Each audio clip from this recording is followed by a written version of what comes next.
nom c'est Jean-Philippe Glonnier. J'ai eu la chance de parcourir vraiment beaucoup la Côte-Nord, autant du côté ouest que du côté est, même vers le nord.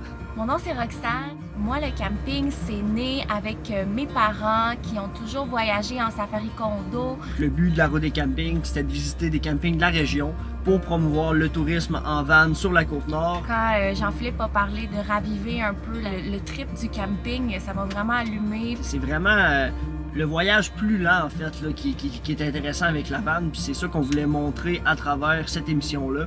Donc on a tout mis ça ensemble là, pour faire découvrir la Côte-Nord à ceux qui veulent la découvrir puis qui auraient envie de venir chez nous.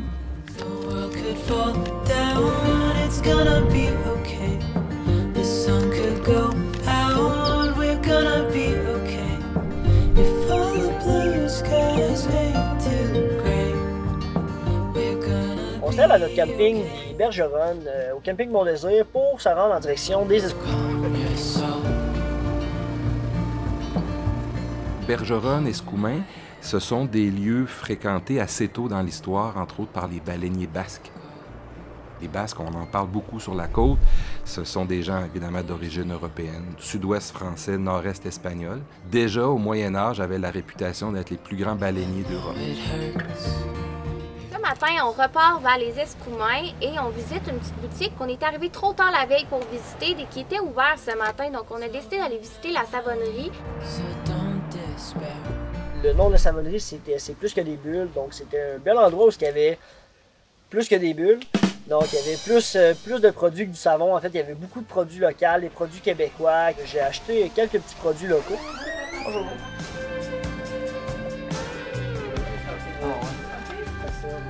Donc sur place, on a rencontré la propriétaire qui possède la boutique et également une auberge au-dessus et qui nous expliquait un petit peu ses produits qu'elle vendait dans sa boutique. On est vraiment contents. Une petite ambiance touristique qui manquait parce qu'il n'y avait rien de ça ici. Ouais. Puis c'est ça parce qu'au Québécois, ils vont tenir, je pense, le miel. Je sais pas s'ils ont Yannick peut-être aussi, parce que Yannick, lui, c'est apiculture Haute-Côte-Nord, puis vraiment d'ici, des Escoumins. Puis il y a le miel de Sacré-Cœur, je cherche le nom, Agronome.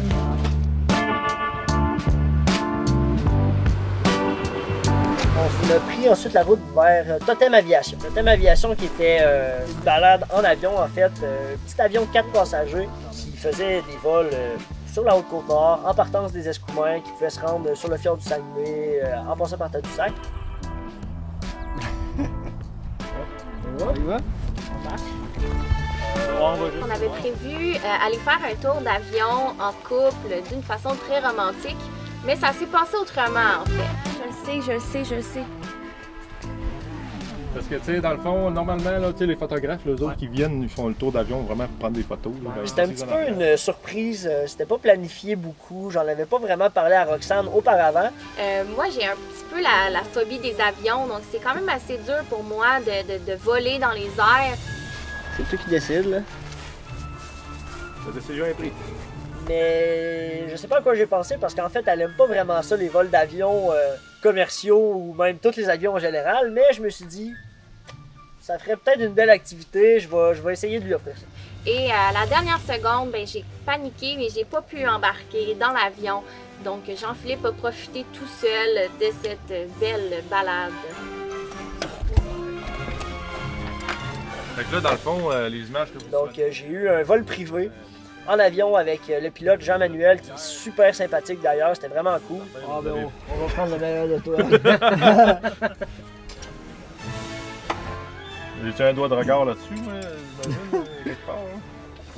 On met juste tes pieds vraiment. Il connaît très bien l'endroit où il vole, donc il pouvait nous faire observer différentes choses qu'il voyait. On a vu plusieurs baleines.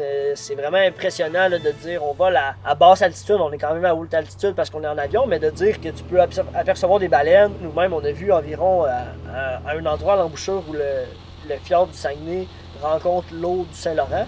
On a vu une trentaine de belugas au moins là, dans l'espace de 2 minutes. C'était vraiment impressionnant, donc j'ai vraiment aimé cette activité-là. Dans le fond, comment ça fonctionne, c'est qu'on longe les berges du fleuve Saint-Laurent jusqu'à Tadoussac. Ensuite, on remonte un peu dans le fjord du Saguenay pour finalement revenir par la forêt et les lacs jusqu'aux Escoumins. Ce qui fait un très bon trajet d'environ 30 à 45 minutes.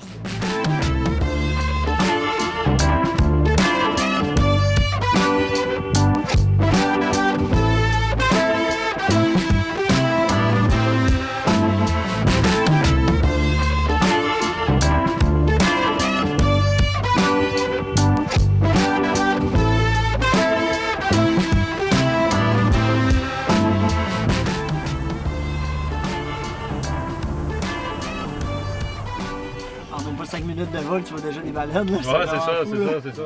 Non, le monde est triple tout. J'ai même pas aucune exception. Il n'y a pas personne qui était dessus. Ouais. Après que Jean-Philippe ait fini son tour d'avion, on est parti vers le village de Longue-Rive. On a pris la route en direction de Longue-Rive pour aller à l'halte touristique, chercher notre petit collant là, pour la collection sur notre van et en apprendre un peu plus là, sur qu'est-ce qu'il y avait à faire à Longue-Rive et sur l'histoire de la chute Saut-au-Mouton. Premièrement, à Longue-Rive, ici vous êtes au parc des Chutes. Oui. Chute Saut-au-Mouton, rivière Saut-au-Mouton et anciennement le village Saut-au-Mouton. Juste là, vous avez un beau point de vue avec la chute. Les chutes, vous voyez là la rivière qui s'en va vers la mer. Puis le site du moulin à scie, le moulin à scie lui-même était en bas, l'autre côté de la rivière. Okay. Il a cessé ses fonctions en 62. C'est quand même pas si vieux. On voit comment la nature reprend sa place. Vous allez voir dans le sentier en bas, il y a des gros... il y a vraiment, vous allez voir des gros piliers. C'était l'arboréduc qui était assis là-dessus. Ça partait d'en haut, complètement en haut là-bas. Ça s'en allait jusqu'au quai en bas. En descendant en bas, vous allez voir le quai de la Mode Roche, c'est l'original qui est là. Ça servait de... C'était comme un convoyeur. Hein? Ouais. C'est une dalle. Il envoyait de l'eau là-dedans. Ça faisait glisser les bio, la pitoune. Et majoritairement, ça s'en allait presque tout à la Donnacona Paper. C'était vraiment pour faire de la pâte à papier. Puis on est allé faire la petite randonnée en bas qui nous a amené vers le pont suspendu qui donne un beau point de vue sur la chute.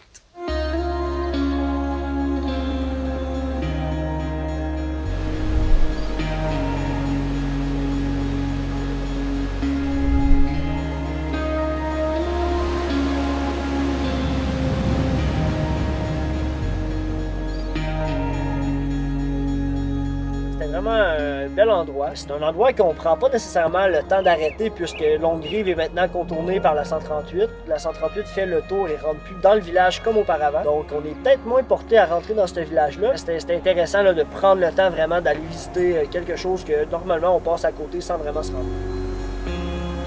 Le voyage en van, c'est un peu aussi se laisser porter puis de voir où est-ce que la route nous amène. Donc, la route nous a amené au quai de Ragno, en fait, où est-ce qu'on a rencontré un monsieur qui faisait un peu du camping autonome, comme nous, cette soirée-là. Il nous a un peu parlé là, de pourquoi il était dans la région et qu'est-ce qui l'amenait à visiter la Côte-Nord. Et pourquoi avoir choisi la région? Ben, on l'a fait l'année passée, en vacances seulement. Ouais. Puis là, je la refais cette année, puis là, on va voir les clients en même temps. Juste pour s'amuser. Vous aviez bien aimé ça l'année passée. Ah non, c'est terrible. La Côte-Nord, pour moi, c'est... J'aime... Tu sais, j'ai fait la Gaspésie il y a un mois. Ouais. Mais c'est pas la même chose, la Côte-Nord. Ah non, c'est aussi beau, mais c'est pas comparable. C'est pas comparable. Non, c'est pas comparable. Comme là, moi, j'ai plein de places en chemin. On aurait pu coucher un petit peu avant, un petit peu ici, un petit peu plus loin, un petit peu... Mais on prend des campings quand même, nous autres. Ouais, c'est ça, je m'en avais demandé. Je couche dans les villes, comme là, cette île, j'ai comme 4-5 clients, je prends un camping, tu sais. On aime bien la Côte-Nord, le monde, tu sais, il y a un peu plus de réception versus... On est plein d'eau, les tanks sont vides, on peut passer 3 jours là, mais demain on s'en va, puis on va dans un camping, tu sais, c'est pas grave. Ouais, vous êtes pas mal autonome, là. Très autonome. Ouais, c'est pour ça, dans le fond, ça fait un bon ratio, tu sais, camping, des spots comme ça. Puis la Côte-Nord, c'est ça qui est le fun aussi, c'est qu'ils sont beaucoup ouverts, il y a plein de parkings qui ont ouvert pour ça. C'est la Côte-Nord, c'est général. C'est vraiment général. Chaque place a le petit cachet, les petites affaires. C'est sûr, mais qu'on arrive à Havre-Saint-Pierre, on va aller manger chez Julie, on va aller chez... Tu sais, on a nos petites affaires, nos petites... tu sais, puis on connaît pas tout, là, de partout, mais on n'est pas toujours arrêté partout pour faire le... Tu sais, comme là, je n'ai même pas réservé à cette île. Moi, je pense que je vais arriver là et je me trouve une place. Là. Sinon, je le sais qu'il y a des places gratuites. Allez, l'année passée, on est venu ici, là. Ici, il n'y avait aucune place. Là-bas, il n'y avait aucune place. Je te le dis, c'est grand, là, là-bas. Il y en avait du monde, là. On a continué. On a trouvé une autre place pareille. C'est quand même, il y a pas mal de la place si tu fais du chemin. L'année passée, on s'est rendu jusqu'à Net à Chouane. Là, cette année, j'arrête à Havre-Saint-Pierre. Mais non, c'est une maudite belle place. La Côte-Nord, c'est différent de vivre Moi, je pourrais faire de loin la Côte-Nord. En tout cas, c'est mon choix personnel. Ouais, c'est personnel. Voyagez-vous beaucoup avec ça? À toutes les fins de semaine, nous, on est avec ça tout l'été. Ça sort au mois de mai et ça s'en ressert au mois d'octobre. Ouais, c'est ça. Mais tous les fins de semaine. Mais la semaine, pas toujours, parce que des fois, j'étais en auto et je travaille sur la route. Là. Comme quand j'étais ici à Gaspésie, j'étais en auto. Mais j'en reviens le vendredi, je saute là-dedans, on part. On va un peu partout. On fait les... En otage, samedi puis dimanche, j'étais à Havre-Saint-Pierre. Ça, c'est booké depuis janvier. Je te dis, le camping est booké depuis janvier. Puis après cette rencontre-là, on a finalement fait un souper avec nos produits locaux qu'on avait ramassés auparavant. Tartinade de chicoutée, gelée du sapin baumier. Tartinade d'érable, ça va mettre ça? Ouais, on va mettre ça. Ici, beurre de chicoutée, non. Sirop de boulon, ça serait du bon, sauce B, avec du blé. Ça peut pas mélanger. Tartinade de camerise. Ça c'est autre chose. Ça ressemble à ça. Kid Ragno, qui est un endroit qui est ouvert là, aux campeurs autonomes, donc qui permettent le camping libre là-bas. Puis on s'est fait le petit souper justement sur le quai.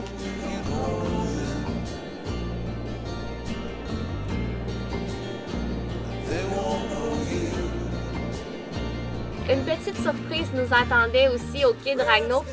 On a rencontré Ève et Jean-François qu'on avait rencontrés la veille au camping Bon Désir des Bergeronnes. Donc on a soupé avec eux et c'était vraiment une belle coïncidence de les retrouver au quai de Ragno. Ils sont arrivés en auto, ils nous ont vus, donc on a partagé le souper avec eux.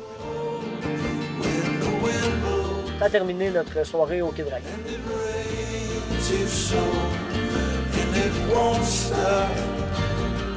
For